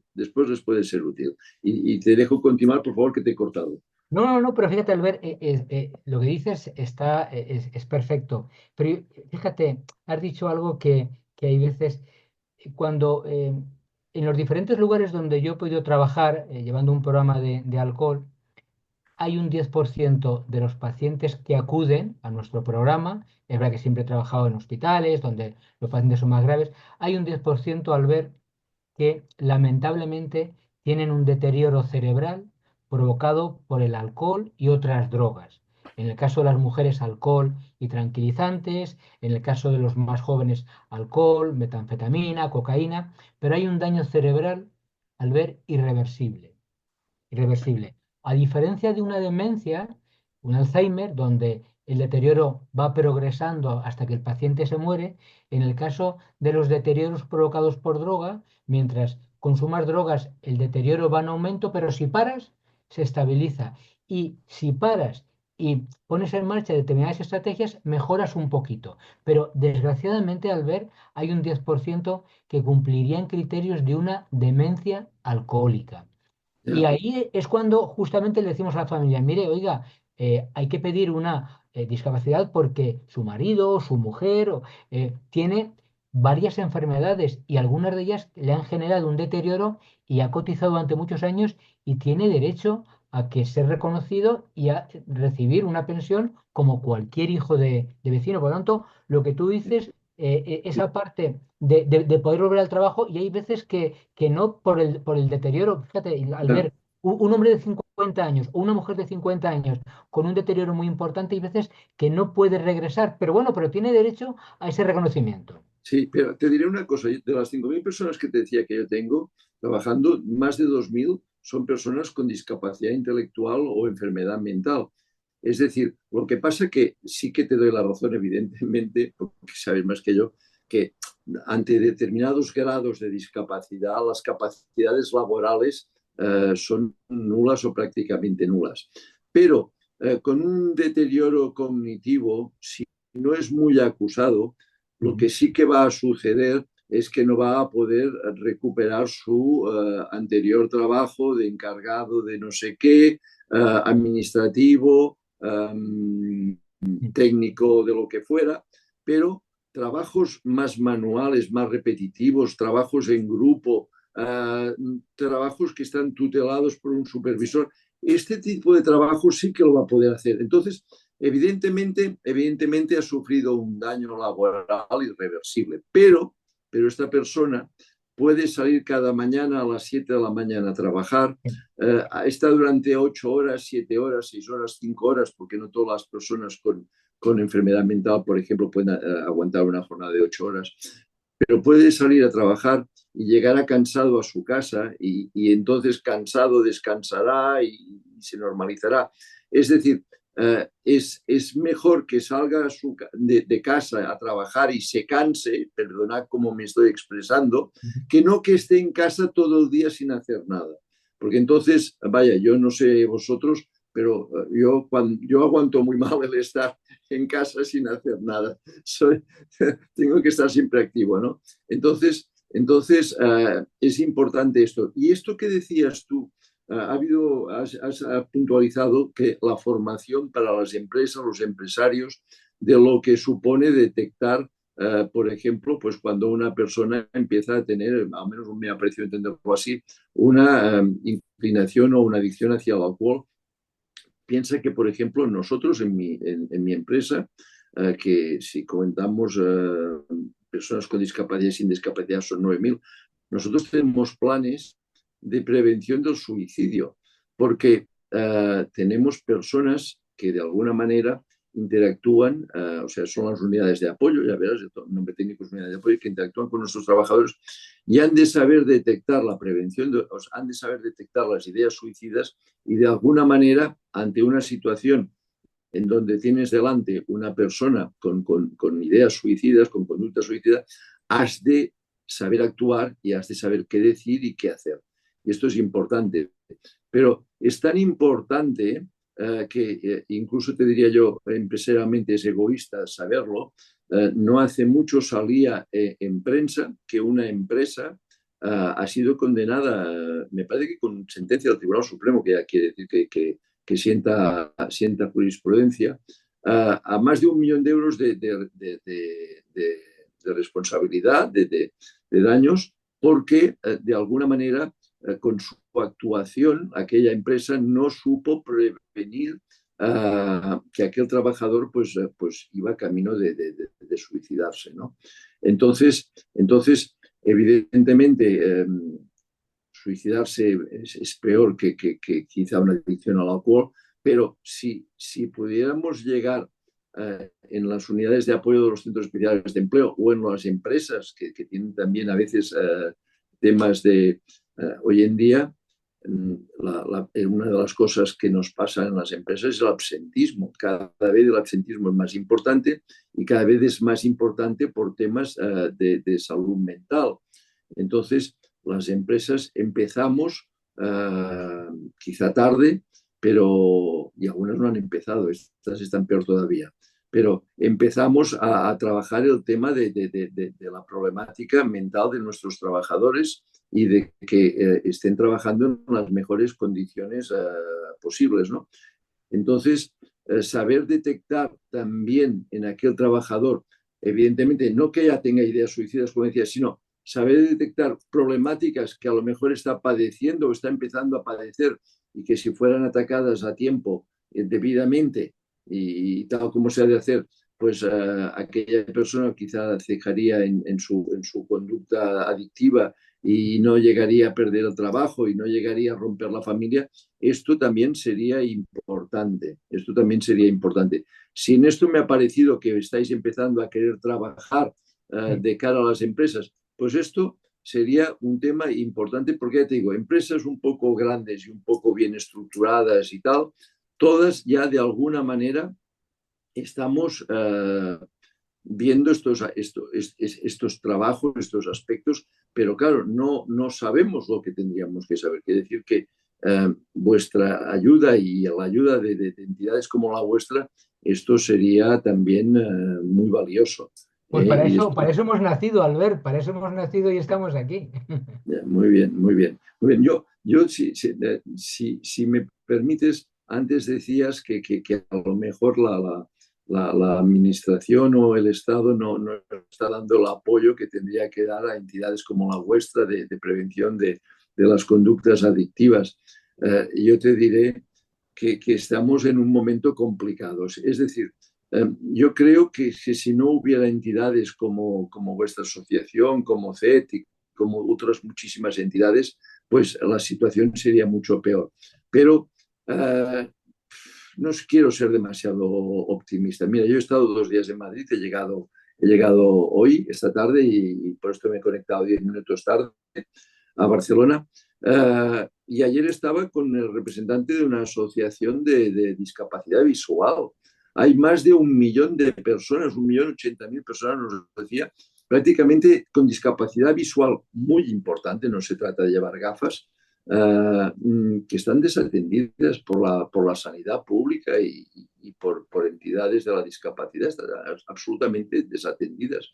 Hoy, esta mañana, estaba hablando con una persona del sector sociosanitario. Estamos en una población tremendamente envejecida que necesita gente profesional de atención a las personas mayores. Y se sabe lo que hay que hacer y cómo lo hay que hacer y qué cambios legislativos se han de hacer, pero no se hacen. Entonces, de alguna manera, pues parece que desde los centros especiales de empleo estamos reclamando que hay una ley de economía social, un anteproyecto de ley que se aprobará y que echará a la calle 60.000 trabajadores con discapacidad. Es complicado, estamos en un momento político complicado, pero a ver, si no hacemos nada, estaremos peor. Entonces, no nos desanimemos, no desfallezcamos de que estemos trabajando, estemos haciendo todo lo que podemos y los resultados son muy pequeños. A veces pensamos que casi nulos. Tenemos que continuar, tenemos que continuar. Hemos de poder ser tan fuertes que todo aquello que es justo conseguirlo lleguemos a conseguir. Porque vale la pena estar en este camino. Y perdona que aquí yo no soy ponente, en todo caso puedo clausurar. Me voy a sacar la chaqueta con vuestro permiso que tengo calor. Continúa, Gabriel, que te he interrumpido. No, que estoy de acuerdo contigo, Albert, porque muchas veces, y más en un país latino, parece que uno está acostumbrado a pedir que los problemas que uno tiene te los resuelva papá Estado, ¿no? Bueno, pues a veces el papá Estado o la mamá Estado lo puede solucionar, pero otras veces no. O sea, necesitamos poner la mirada más en el mundo anglosajón para darnos cuenta de que ellos, cuando el Estado llega hasta aquí, pues en lo que queda por hacer, se movilizan y lo hacen. Y eso es lo que necesitamos. Necesitamos tejido social, necesitamos gente pues como Omar, como tú, como Manu, como Yolanda, gente con ilusión y que simplemente que nos dejen hacer cosas, que nos dejen hacer cosas. Y que hagan las leyes que no impidan o empeoren lo que estamos haciendo. O sea, porque al final hacer una ley tampoco es tan complicado. O sea, es que no será porque no hay políticos, o sea, bueno, pues que se ponga. El proyecto de ley que te decía yo de economía social, hombre, pues si se va a cargar 60.000 puestos de trabajo de personas con discapacidad, que no salga en los términos en que se quiere que salga. Si, por ejemplo, podemos traer muchas personas de Latinoamérica para cuidar a nuestros mayores y se han de formar vía online, porque es la mejor forma de formarlas desde aquí en España a unas personas que están a 12.000 kilómetros de distancia. Y pues que la ley no te diga que tienen que hacer 4 formaciones presenciales de 8 horas, porque no van a venir 4 veces desde Colombia aquí para hacer la formación presencial. O que este 1 millón de personas con discapacidad visual que están en tierra de nadie, pues la sanidad pública se preocupe de ellos porque además la discapacidad visual severa no es ninguna tontería. O sea, estar viendo sombras o estar viendo luces, pero no ver nada más o no llegar ni a ver esto, poca broma. Entonces es que tampoco muchas entidades no estamos pidiendo la luna. Estamos pidiendo cosas muy racionales y muy sencillas. Pero bueno, nada, que no nos quejemos, no nos hemos de quejar, Hemos de ser positivos, no hemos de criticar y hemos de ser amigos de todo el mundo. Esto es lo que dicen los manuales de relación. Continúa, Gabriel. Manu, tú como maestro de ceremonias que Bueno, tienes en la cabeza todo. estamos llegando al final de los 90 minutos. Hemos tenido algunas preguntas que yo creo que hemos ido resolviendo. Si alguien piensa que no lo hemos resuelto, que nos lo indique y la intentamos plantear. Y hay una pregunta que yo creo que es muy práctica para la sociedad en general, que han hecho y que a lo mejor puede ser buena para el final, que es... en el caso de que haya alguien en nuestro entorno que bebe de manera, bueno, o que abusa o que parece que puede tener una adicción, Gabriel, ¿cuáles son los comportamientos o las señales de alerta, tanto para mí mismo o para un familiar? ¿Cuáles son? Pues fíjate, Manu, si hay un amigo, una amiga o un familiar que tú sospechas que entre el alcohol y él o ella hay una relación extraña, si te fijas, cuando estáis en la mesa o cuando vais a una cafetería, si te fijas en cómo bebe, verás que las personas con adicción, aunque están en los primeros momentos de esa línea roja y ya están en el campo de la adicción, si te fijas, beben muy rápido, ¿no? Beben muy rápido. Eh, a veces la caña se la acaban en 2 tragos, ¿no? Y y muchas veces no están atentos a la conversación, están atentos a que el camarero, ¿no? les ponga. Es decir, su relación con la bebida les hace beber más rápidamente, con un poquito más de ansiedad, se la acaban muy rápido y desconectan. Y luego, si son personas que llevan bastante tiempo con un patrón de consumo, me estoy en este momento centrando en el alcohol porque es la sustancia que más comúnmente se utiliza, pues muchas veces cuando hay personas que no beben en toda la mañana, van a trabajar, llegan a casa, pero llegan a casa y, bueno, lo primero que hacen es van a la nevera, ¡pum! Y se abren la cerveza, no sé qué. Y si la gente se da cuenta, por la tarde esa persona que lleva mucho tiempo haciendo eso, le cambia el carácter y le dices, oye, cariño, ¿qué? No, no, que eso, ahora qué. Es decir, les cambia el carácter, se ponen irritados, están como a la defensiva. Y luego al día siguiente le dices, oye, cariño, ¿te acuerdas de que ayer? Ay, pues no me acuerdo de nada. Tiene los famosos blackout. Es decir, que hay veces que solamente con poner la vista, como decía antes Albert, y poner el oído, ¿no? Y el sentido común, te das cuenta de que está pasando algo. Y si le dices, oye, cariño, es que yo creo, ¿tú crees que?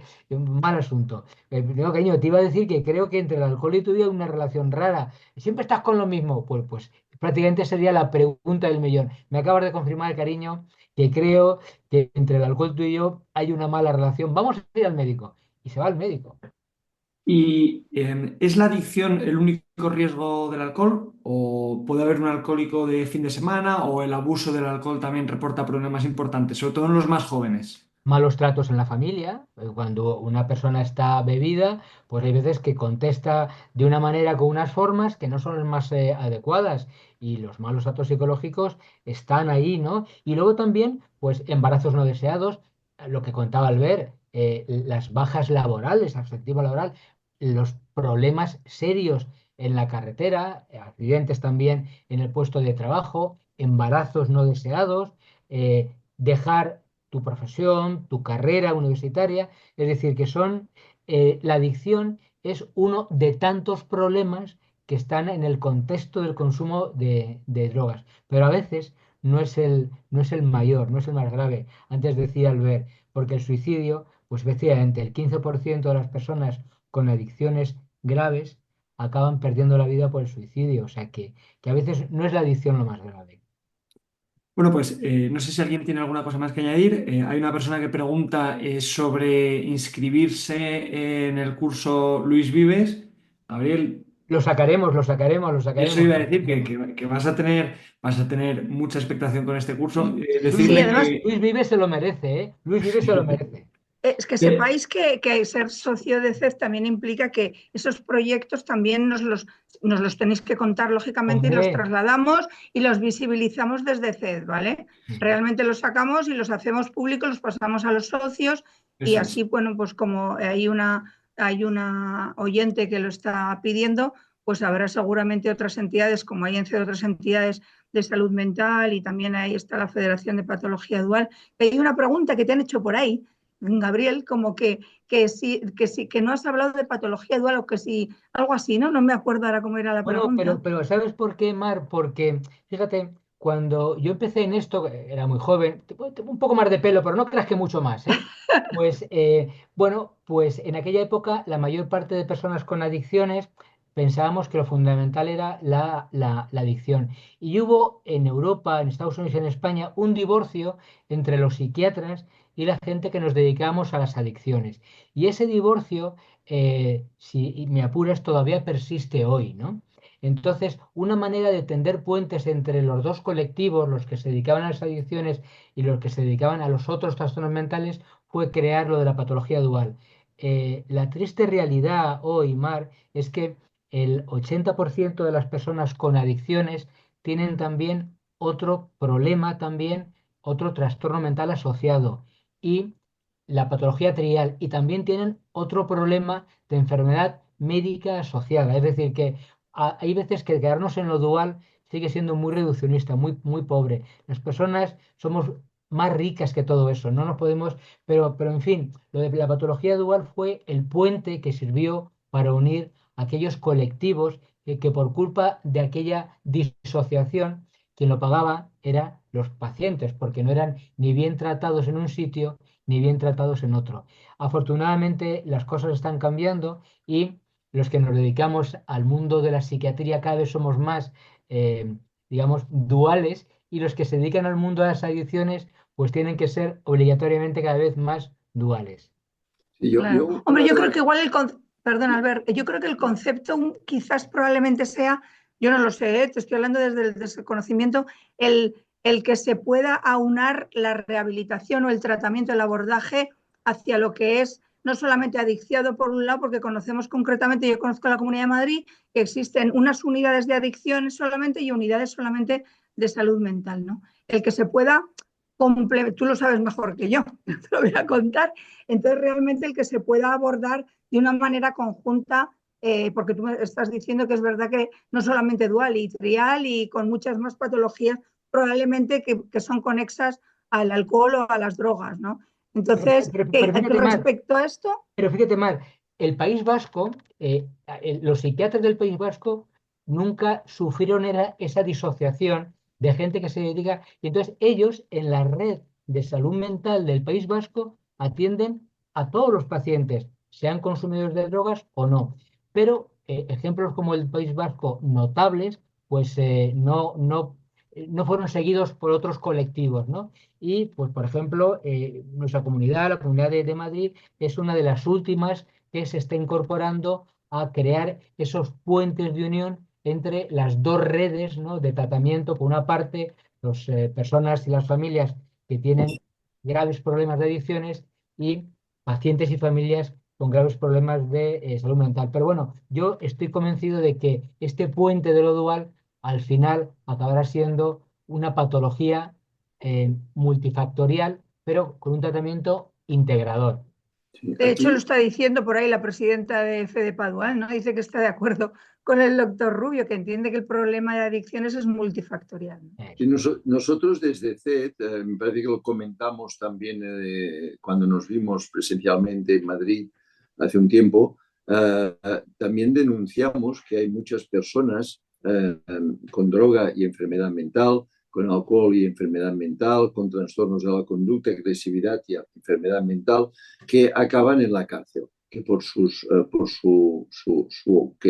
hacer o su mal hacer al final, y no tendrían que acabar en la cárcel. Es decir, estas personas son enfermas y la prisión no es precisamente el lugar en donde van a mejor estar, ¿no? Y claro, si alguien nos oye, a lo mejor piensa que estoy hablando de 1, un 2 o un 3%. No, hay un 30% de enfermos mentales en nuestras prisiones. Es una brutalidad. Es una cantidad de gente desatendida, sanitariamente importantísima. Y después también, pues a lo mejor los jueces aquí tendrían que ser más sensibles cuando están delante de una persona, si están delante de una persona violenta, si están delante de un drogadicto, si están delante de un alcohólico o están delante de un enfermo. Y si están delante de un enfermo, seguro que la cárcel no va a solucionar a los problemas de aquella persona, ¿no? Este es un tema también que a mí me gusta siempre que puedo sacarlo a la luz, que no lo vamos a solucionar seguramente, pero bueno, a lo mejor si lo decimos muchas veces, quizás sí, quizás sí. Hay que ayudarle, Albert, a la judicatura a explicarles, porque no queremos dar lecciones a nadie, simplemente ponerlos el contexto, que ellos, muchas de sus leyes algunas vienen del siglo pasado y afortunadamente la ciencia ha evolucionado mucho y tenemos que ayudarles a que puedan entender los problemas de delincuencia, de agresividad, dentro de un contexto más amplio. Y yo creo que hay jueces que están por la labor de entenderlo así y también cada vez somos más profesionales y estamos por la labor de colaborar con ellos para que lo entiendan así. Sí, sí, perfecto. Manuel, ¿cómo continuamos? ¿O estamos ya fuera Ya de...? estamos cerrando. Sí. Hemos llegado Manuel, a... déjale cerrar a sus ponentes y ya cerramos la No, jornada. exacto. Iba a agradecer antes, Gabriel había hecho una cuestión que se ha quedado en el tintero. Una de las cosas que hicimos al principio fue porque entendemos la recuperación desde un punto de vista biopsicosocial y habilitamos un canal con la Fundación Integra, que preguntaba antes Gabriel, para aquellas personas en recuperación, si cumplieran algunos requisitos, pues que pudieran iniciar ese proceso de encontrar un trabajo para completar la recuperación. Hemos cumplido el tiempo. Yolanda, Borja, Ulises, Gabriel, muchas gracias. Por supuesto, gracias a todo el equipo de CED, a Ana que está por detrás, a Mar, Albert y nada, espero que Pero nos espera, podamos Manu, antes de que te vayas, solamente antes de decir a Yolanda, nos hace falta dinero. No, nos hace falta voluntad, nos hace falta cariño, nos hace falta que hayamos sido capaces de despertar, a ver quiénes son estos, ¿no? Eso es lo que queremos, que tengáis curiosidad, ¿no? Porque si tenemos curiosidad, si queremos saber y si queremos ayudar, como antes decía Albert, esto lo podemos cambiar. Sí. Muchísimas Claro que gracias sí. a todos. Felicito a los ponentes, a Borja, a Manuel, a Yolanda, a Gabriel, a Ulises, por vuestras explicaciones tan sesudas. Sois unos grandes profesionales del tema. Decir que estoy de acuerdo con todos vosotros. De alguna manera, pues Yolanda apuntaba pues, que el alcohol a veces se normaliza mucho en la sociedad. Igual que se normaliza el tabaco y hay gente que 3 cajetillas de tabaco pues le han llevado al otro barrio, o cuando la cocaína se veía como una cosa de la alta sociedad. Entonces, todo esto tiene que tener otros tratamientos y estos son tratamientos de adicciones a sustancias, de las conductas, las adicciones a las conductuales, como por ejemplo el juego, el bien jugado, es Navidad, juega, compra lotería o te enganchas por los juegos de internet, el sexo adictivo que tantas familias rompe, el estar 4, 5, 6 horas enganchado a una pantalla. Yo creo, Gabriel, que estarás de acuerdo conmigo que también es una adicción que ya no es una normalidad, es una adicción. Entonces, todas estas conductas, estamos en una sociedad que nos lleva mucho a la adicción y la normaliza. Hemos de intentar, hoy hemos visibilizado la adicción al alcohol, tendríamos que ser capaces de visibilizar otras adicciones y trabajar por todas. Y bueno, pues asociaciones como la vuestra, Yolanda, que tú eres la presidenta, pues ayuda a muchísimas familias porque de alguna manera cuando caes en una enfermedad y cuando caes en una patología, la persona y la familia necesita de entidades de referencia a la que acudir y decir, bueno, ¿y ahora qué hago? Entonces, pues vosotros estáis aquí y podéis responder a ¿y ahora qué hago? Y esto es importantísimo, es vital. Muchísimas gracias a todos y hasta la próxima. Hasta luego. Gracias por la Gracias. oportunidad.